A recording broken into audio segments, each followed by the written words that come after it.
Welcome to another video. My name is Electric Ben, and today you join me with the Renault 5 E-Tech. The internet tells me that this is an incredible car, but do I actually want one? Keep watching to find out. I can't wait to drive this car. Now let's take a look at the exterior of this Renault 5 E-Tech. First of all, it's in pop green. You can't get away from how green this car looks. I'm a big fan. I think it looks really stunning, especially in direct sunlight.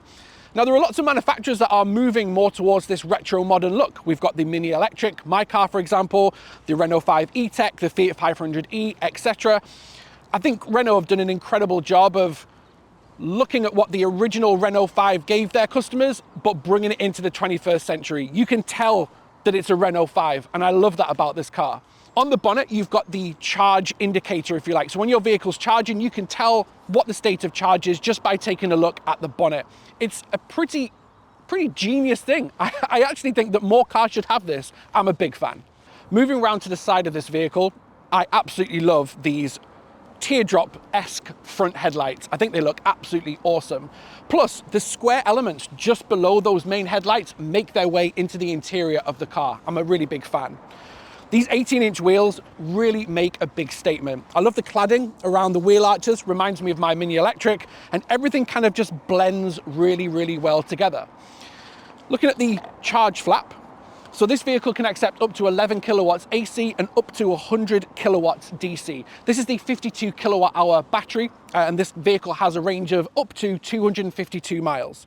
But the reason why I've drawn your attention to the charge flap is this vehicle to load adapter. Put this in, open up the flap, presents you with a 3-pin plug socket, and you can charge other things off the battery of this car. I am in love. The rear of this vehicle is unmistakably Renault 5. I love these vertical headlights, harks back again to the original Renault 5. I love this strip that runs right the way across the rear of the car, and it's just so subtle. There's no fuss, there's no like, look at me, look at me. This is a Renault 5. It just looks awesome. You join me inside this Renault 5, and this is the techno specification. Where to start? Well, first of all, it's an incredible cabin. There are so many soft touches around. These sport seats are absolutely awesome, really hug you in the bends. And for me, I just think it's what this vehicle's all about, essentially. Speaking of that sporty character, you've got this phenomenal hexagonal steering wheel, flat bottomed, very race car-esque, and gives you that confidence when you've got your hands at 9 and 3 to be able to chuck it into some bends. It's actually really nice. There are some scratchy plastics around. It's kind of what you anticipate.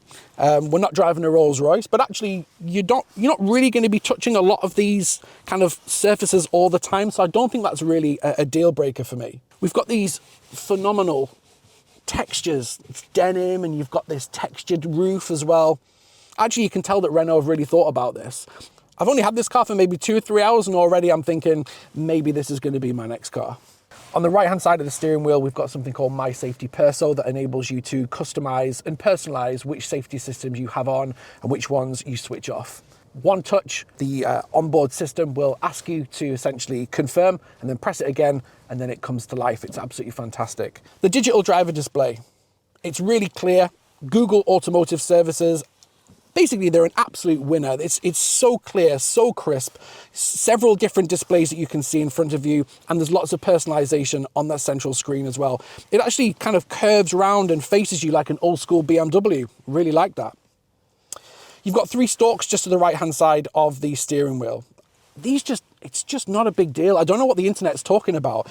You're not touching this gear selector stalk up here at all whilst you're driving. It's really handy when you want to get yourself into a parking space.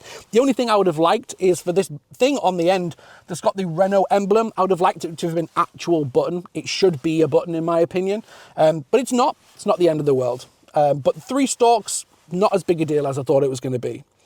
Other than that, we've got no heated seats inside this car, as that has really surprised me.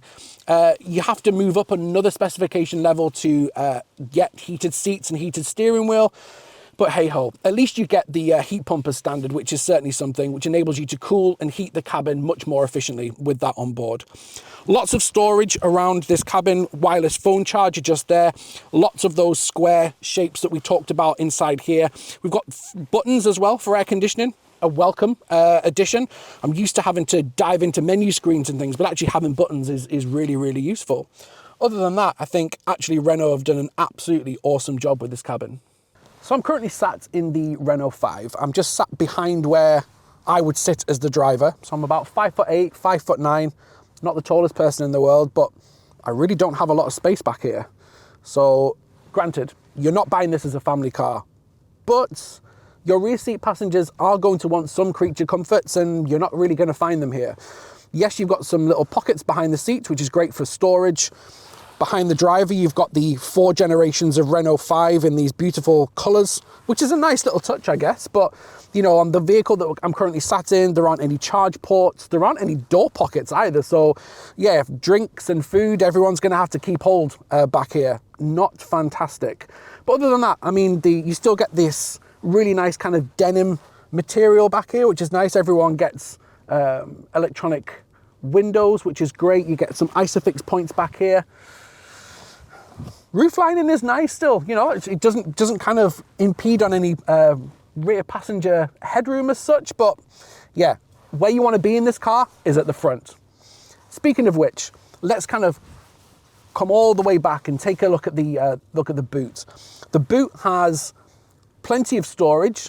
It's great, but there is a really big load lip, and there is some underfloor storage for your cable, which is fantastic. But yeah, if you've got any bags whatsoever, they're not going to be in this cabin. Despite the completely flat floor, they're going in the boot.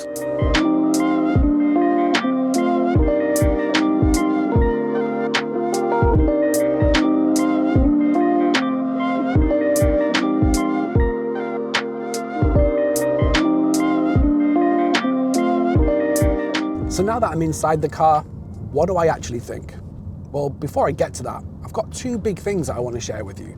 The first one is that this vehicle is built on the AMPR small platform. What does that mean? Well, essentially, this vehicle has bespoke EV architecture. It means that you can push the wheels out to all 4 corners, and it aids agility and dynamic performance. So when you're really pushing it, when you're really giving it the beans, it gives you so much more confidence when you're driving at higher speeds. And speaking of which, if you are really pushing it, you're going to want to slow down. And this vehicle has something pretty incredible. It's called brake-by-wire. Now, brake-by-wire basically enables the vehicle to deliver faster and more precise braking control.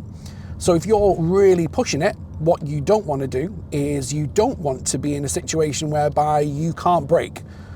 This has racing car technology on a small electric city car. I don't know why, and I certainly haven't really noticed it on the drive today, but I'm glad that it has it. So if I do really want to push it, I know that I can slow down. So let's just dive straight into how this vehicle handles and basically how it makes me feel.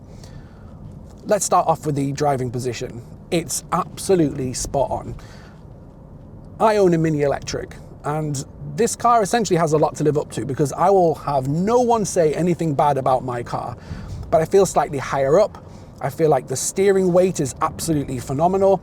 I have driving modes available to me as well, so I can just put it into sport. Yes, it takes a couple of moments to wake up, but actually it does what it needs to do. In terms of the support that the seat is giving me, yes, very reminiscent to what I'm currently driving. It just makes me want to, especially in sport mode, to really just put my foot down. The seats hold me in position as well, and a lot of today's filming has been done on B roads, so I've been able to just attack some corners just to see what this car feels like, and actually I love it. It's not as quick off the mark as my car, but actually this isn't a comparison test. I'm just giving you a bit of a real world insight into what I get from my car and what I hope I was going to get from this. In terms of what you get as standard, so when you're actually driving on the road and you want to interact with the car, you get something called Renault or Renault, R-E-N-O.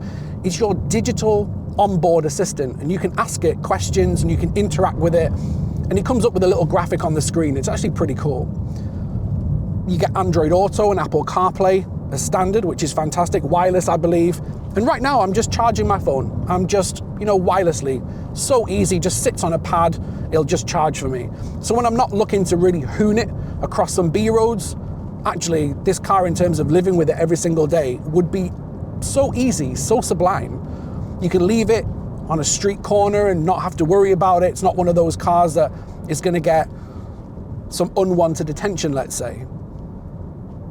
It's been a real surprise for me today. And like I said, I think the driving modes is probably the only thing that I'm a little bit, I wish I could have had a little bit more. I wish it could have just been a bit more urgent, but maybe that's, maybe that's not what this car's all about. I think it's a really, really smart, well put together, pretty well kitted out little electric car that will do longer distances when you want it to, but put a huge smile on your face when you're just tooling around and just wanting to kind of separate yourself from the hustle and bustle just as an escape. This car is really, really good. I'm a massive, massive fan. And does it do enough to make me think about it seriously for my next car? Keep watching, because when we come to the conclusion, you'll find out.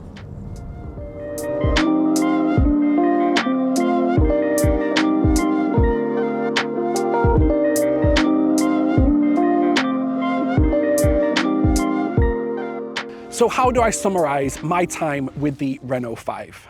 There are some elements that I'm not a big fan of, the scratchy plastics, and something I didn't mention whilst I was driving was actually not being able to bring the vehicle to a complete stop using that B mode. I would love it if this car just came to a complete stop using one pedal, and that's just how I like to drive. It doesn't do that, so I am having to hit the brake pedal, very much a first world problem. But actually, in the main, for the price point, for the charging speed, for how the car makes me feel, and having a perso driving mode where I can just kind of configure it how I want to configure it, I can't do that in my car. So actually, thinking about it, and I mean, come on, let's just rewind right to the beginning of this video. The fact that it has vehicle to load capability, bi-directional charging in a car like this has to be something that I would seriously consider. How it makes me feel is pretty awesome, I have to admit. The one thing that I'm really just wanting it to do more of is just to give me a bit more power. I'm used to a little bit more speed out on the road, and that lag when you're trying to get it into sport mode is a little bit frustrating. But all in all, this is a serious package. For me, it gives me enough to seriously consider this car, and if Stoneacre at Renault and Dacia in Darlington would be happy to give me the car for another day for me to really make that decision, then I might have to send an email, might have to make a call for that to happen. Thank you so much for watching. I really appreciate your time. Make sure you like and subscribe if you're watching this on the Electric Ben YouTube channel. And of course, I'll see you again in the next one.